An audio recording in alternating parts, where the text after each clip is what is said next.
Yo, how's it going guys, and welcome back to another video on the channel. Today we have a player review of a player who is just absolutely ridiculous. Was one of my favourite midfielders from last year, and to get my hands on the team of the season card, it's just a joy to use, guys. I'm just going to say it already. You can look at the stats and you just know this guy is going to be a freak. But the true question of this video is he worth 2.6, 2.7 million? Unfortunately, I don't have the coins to test out that. I don't think I know anyone who does it currently. So what I did was I went into a draft. It was almost like a fluke. I saw Goretzka, took Goretzka, tried him out for the 4 games, and this is what happened, guys. So if you don't like draft gameplay, apologies. This is not in for champions, in division rivals. I just purely can't afford the card. I will maybe do another review when I get him in my reds on Thursday. But I think the gameplay, I've played over 1,500 games or even more in FIFA this year, and the gameplay between draft, champs, rivals, it's all very similar, and you do get a good idea of whether a card is good or not. So yeah, hopefully you do enjoy it. If you do, smash like down below, subscribe for a lot more FIFA 21 content. Let's not waste any more time, let's just get into the review, take a quick look at the card, and then we'll get into the highlights that I did manage to get from the draft. So 95 rated Leon Goretzka, 90 pace, 90 shooting, 93 passing, 94 dribbling, 92 defending, and 93 physical. I think he's one of the first cards to have all stats above 90, which is just insane. He's 6'2", high medium work rate, right-footed, 4-star, 4-star, so he has had a boost in the skill moves. His in-game stats are unbelievable. The only disappointing one is penalties, and just put someone else on these penalties in-game for you. Maybe you are watching this review and you've used him. You got him from your red player picks. Maybe you got him from a guaranteed Bundesliga team this season. If you did, GG's, well done to you, because that is an unbelievable pull. His in-game stats though make you think, where the hell do I play this guy? He's probably one of the most versatile players on the game. You could literally play him in any position. Personally, I played him as a box-to-box. Didn't put any instructions on him. We played him in a 4-4-2.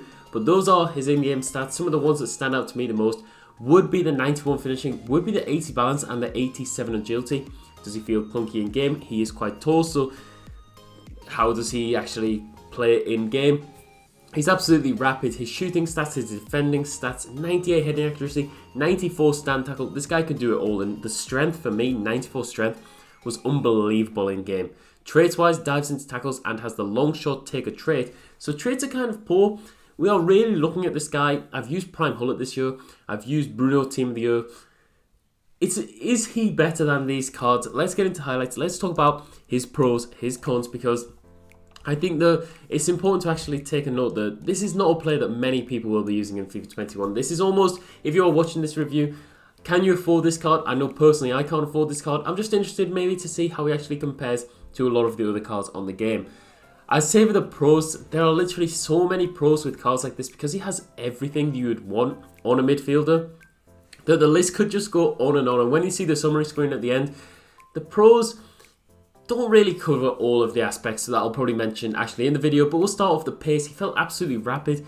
90 pace. I would say that sometimes that sprint speed of 88, you do get the quick acceleration, but there were a few times when I was chasing back, maybe up against like a Raheem Sterling or someone just obviously a bit quicker than this Goretzka, that he does get outpaced, and you can see it's evident, but the pace for a midfielder is really good. 90 pace, you cannot say that as bad.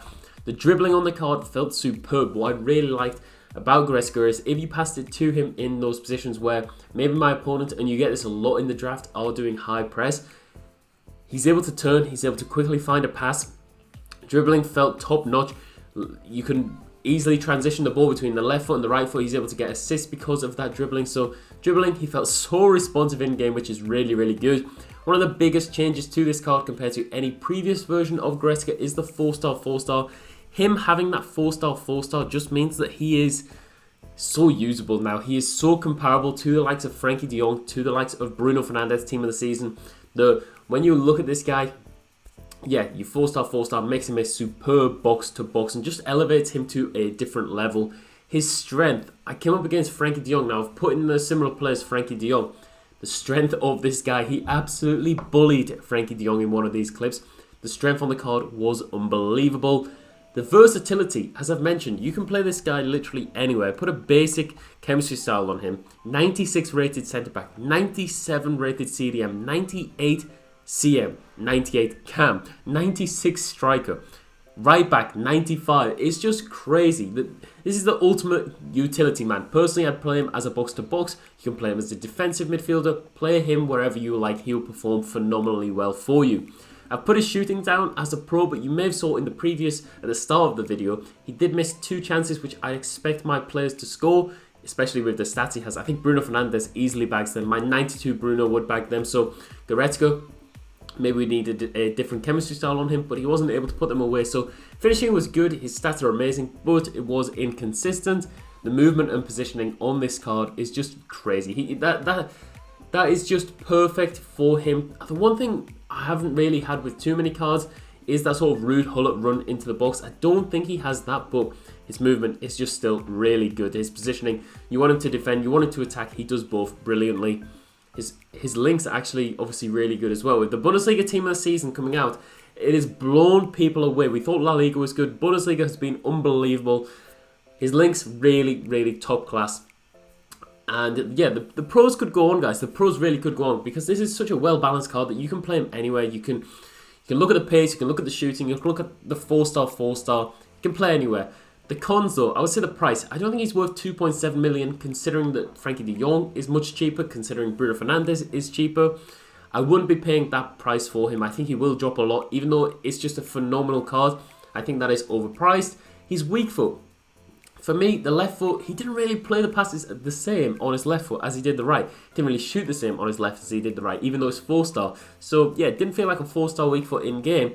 And this is what takes Goretzka away from the likes of Ruud Gullit. People might be looking at this Goretzka saying, is he better than Gullit? No, Gullit has the 5-star weak foot. Gullit can do the spectacular. He can score goals from outside the box, left foot or right foot. Goretzka cannot do that. And I'll say the traits as well. To become one of the best midfielders, he is one of the best, but to become the best, you need more traits. You need a bit more about you in an attacking sense. You need the Ruud Gullit runs. You need the Bruno Fernandes finishing. You need the Bruno Fernandes dribbling. I think that he is below these two midfielders. He's probably on a par with Frankie de Jong. Frankie de Jong is unbelievable in game though. So yeah, very similar to Frankie de Jong. He's one of the best midfielders I have used this year. It's very hard to say that this guy is not top 5 midfielders in the game. I'm going to give him a 9.7 out of 10, which is just unbelievable. I think Gullit, and to name a few others, are just a bit better than him at this moment in time. But if you get him in a guaranteed pack, if you get him in your reds, GG's, enjoy the card. Hopefully you guys did enjoy today's review. If you did, smash like down below. Subscribe for a lot more FIFA 21 content. I think we should have an Erling Haaland review up later today as well, so hopefully you guys check that one out. I'll catch you guys in the next one.